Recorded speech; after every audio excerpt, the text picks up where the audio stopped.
for an appeal, and as you know, they acknowledged what the judge said about no penalty, and there's no penalty. But we're going to appeal anyway, just psychologically, because frankly, it's a disgrace. It's a judge that shouldn't have been on the case. He's a highly conflicted judge, and they called for an appeal. So I read it, and I thought it was a fair decision, actually. So I'll do my little thing tomorrow. They can have fun with their political opponent. As you know, I'm under a gag order from a judge. This is the first. This was an attack. It is about a justification of his actions leading up to that day and on that day. There has been no acknowledgement of any wrongdoing. Instead, he has justified his responses in those hours after. And when we talk about the appeals court in their ruling this week that he does not have, did not have presidential immunity, Donald Trump was asked an important question by our colleague Dasha Burns, who was down there at Mar-a-Lago. And that was the extent to which a president is bound constitutionally from any actions that he or she chooses. Trump thought he had the Supreme Court in his pocket until they turned on him. For years, Donald Trump believed the legal system would always work in his favor. He stacked the Supreme Court with loyal picks, relied on endless delays, and used every loophole imaginable to dodge consequences. But in a stunning twist of fate, the very justices he appointed just handed him his worst legal defeat yet. As the ruling sank in, panic erupted at Mar-a-Lago, lawyers scrambling, aides bracing for impact, and Trump himself spiraling into an all-caps meltdown on Truth Social. His once reliable strategy of stalling and intimidation had hit a dead end. Now, for the first time, reality was staring him down, and there was no easy way out. In a twist more absurd than a reality show finale, the Supreme Court just delivered a blow to Trump so harsh, even his iconic hairdo may have lost some oomph. The ruling came down like a rogue golf ball at Mar-a-Lago, and let's just say he didn't handle it well. Will he graciously accept defeat? Don't make us laugh. Buckle up. This meltdown is going to be one for the books. Trump's longtime strategy of avoiding legal woes just went up in flames. The very same Supreme Court he once believed had his back just issued a ruling so devastating, it may as well be accompanied by an emergency notification to Mar-a-Lago. The breaking news that we have for you is that, to the surprise of many, including, I'll be honest, myself, the Supreme Court has denied Donald Trump's bid to stay his criminal sentence. He is scheduled to be sentenced tomorrow to no jail time, but as of tomorrow, he will officially be sentenced for the 34-count felony conviction in New York.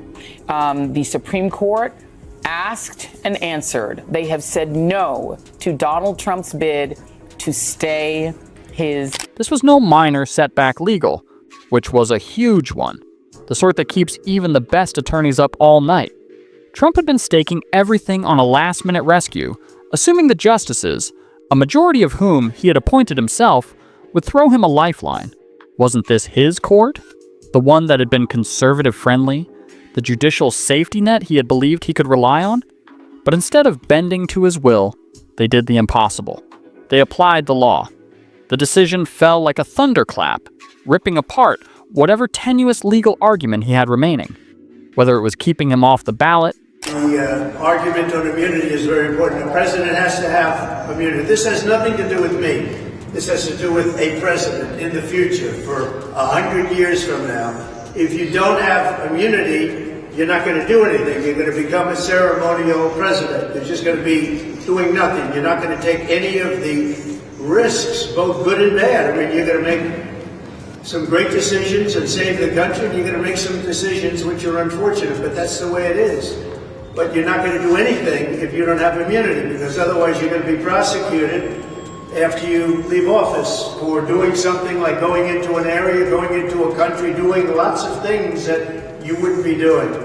And we don't want a ceremonial president. Denying his claims of immunity, or something even larger, one message was loud and clear. Trump is not above the law. His inner circle had to have felt the body blow. His lawyers, already battle-weary, appeared even more exhausted. And Trump himself? Enraged.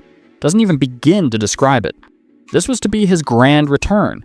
It's very important that the Supreme Court recognize that what he's doing is a delaying tactic, and that that the American people, it cannot be the case that a president of the United States can attempt to overturn an election and seize power, and that our justice system is incapable of holding a trial, of holding him to account before the next election. The moment that would show him to be invincible. Perhaps he believed the justices would discover a technicality, or better still, rule in his favor with a unanimous vote and a "sorry for the trouble, Mr. Trump" note appended. Instead, the ruling was like a trapdoor opening under him, and the punchline? He never saw it coming. Trump used the legal system for years as just another instrument in his toolbox, something he could play like his lawyers, political friends, or internet followers. But the courts don't work on personal loyalty or political patronage. They work on legal precedent, constitutional doctrine, and occasionally, plain old common sense. This ruling didn't just reject his claims, it destroyed the fantasy. No bluffing, stalling, or conspiracy theories can rescue him now. As the truth of the ruling set in, the implosion started. News just coming in from the Supreme Court. I want to get straight over to CNN's Caitlin Polans, who's pulling together the details from us. And this has to do with President Trump's moves to freeze foreign aid. Caitlin, what's happened? Yeah, Kate, what had happened in the Trump administration is they turned off money going to nonprofits and contractors on foreign aid, people that were working with the organization USAID, the agency that the Trump administration was trying to shut down. And what the Supreme Court, what Trump wanted to do is he wanted a green light from the Supreme Court to keep that money shut off. It's being litigated at the trial level courts far below the Supreme Court. And what Aides quietly murmured to each other, lawyers averted their gaze, and somewhere a golf cart was likely absorbing the ire of Trump. Truth Social went haywire. All caps diatribes, frantic denunciations, and no less than 3 individual posts regarding how this ever would have happened in Russia. In an instant, reality had arrived. The Supreme Court had weighed in, and for once, Trump couldn't fire them, bribe them, or make them go away. This time, the walls weren't closing in on them. They had already fallen.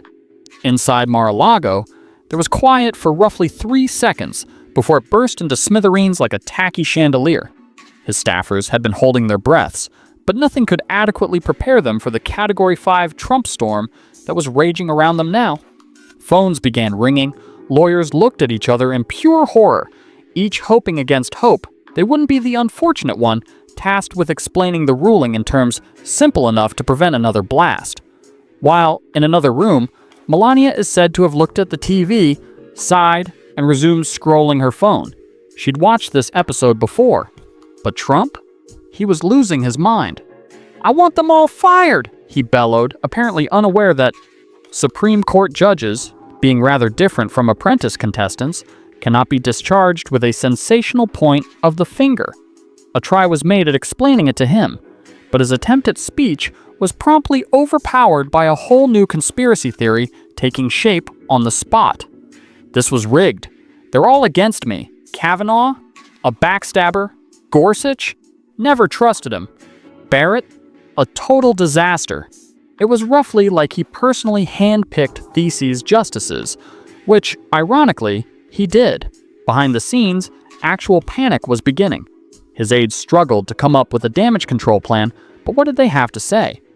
Actually, this is a positive ruling was not going to fly. Placing blame for a Trump-appointed judge's decision on Biden stretched even them. The would-be strategy session soon disintegrated into panicked muttering, desperate gulps of coffee, and at least one staffer desperately Googling how to overturn a Supreme Court ruling fast. Losing in a major way at the Supreme Court, the highest court in the land. He is facing what is a blow to one of the strategies that I've told you about, that we've been documenting, how they want to, from the White House, get some of these cases up to the court. But this conservative-leaning Supreme Court is rejecting one of those bids. This is not the final act, but it is a huge, important, key step, and a step that Trump lost. He basically wanted the court to side with him in a bid to defund and go after these USA. Followed, as always, by the predictable Truth Social meltdown.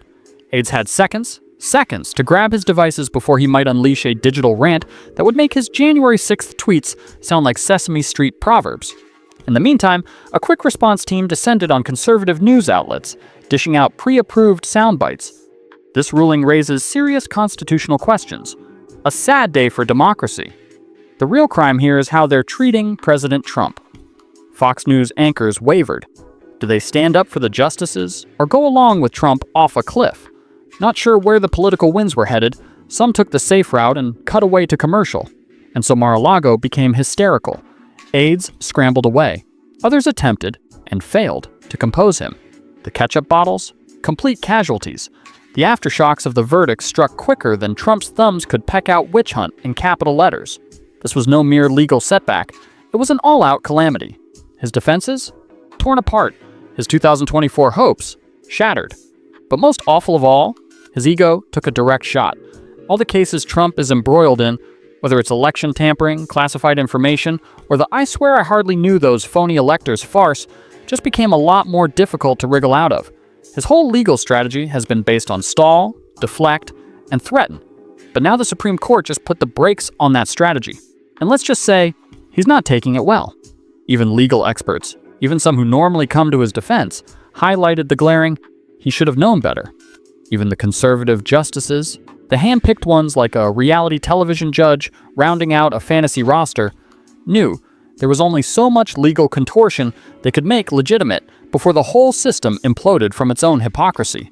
But this decision wasn't simply about one case. It established a precedent that bulldozed through every thin legal excuse Trump had lined up for his future trials. Immunity? Forget about it? Executive privilege? Not a magic shield. Delaying tactics? Coming to an end of the road. And the public reaction? Pure political mayhem. The media went into overdrive. Legal pundits, struggling not to smirk, broke it down professionally enough. Trump is hosed. Late-night talk show hosts had a field day, skewering his meltdown like an overcooked steak at Mar-a-Lago. Conservative news anchors, meanwhile, dithered, not quite sure if they should try to pretend this ruling did not occur or spin it into yet another deep state conspiracy. And MAGA world? It collapsed. Trump's most ardent supporters responded just as predicted. Donald Trump. What do I think of him? I think he was a good businessman, a real estate guy, and he was certainly terrific on The Apprentice. What did you think of him as president of the United States? I don't think that Donald ever should have been president, and I don't think that even Donald thought he was going to be president. Completely off the rails. The decision, they asserted, was evidence that the Supreme Court had been infiltrated by stealth communists, globalists, or maybe even the spirit of Ruth Bader Ginsburg. Social media erupted in conspiracy theories, everything from the justices were blackmailed to this is all part of Trump's master plan. In Congress, the Republicans flailed. The hardcore Trump fanatics immediately dived into meltdown mode, calling for impeachment action against, double-checks notes, the Supreme Court itself. And meanwhile, the rest of them, those who spent years trying to tiptoe around Trump's legal nightmares, were frantically looking for an off-ramp.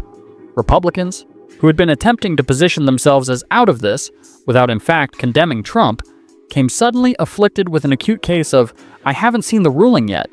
They were nudged and begged to answer. What do you think about Donald Trump? I thought he was a successful businessman, real estate chap, and a fantastic guy on The Apprentice. Is this like him being president? I don't think Donald ever thought he was going to be president. In the meantime, Democrats were practically dancing in the aisles. This decision wasn't merely a legal win, it was a political bombshell. The 2024 election just got a whole lot uglier.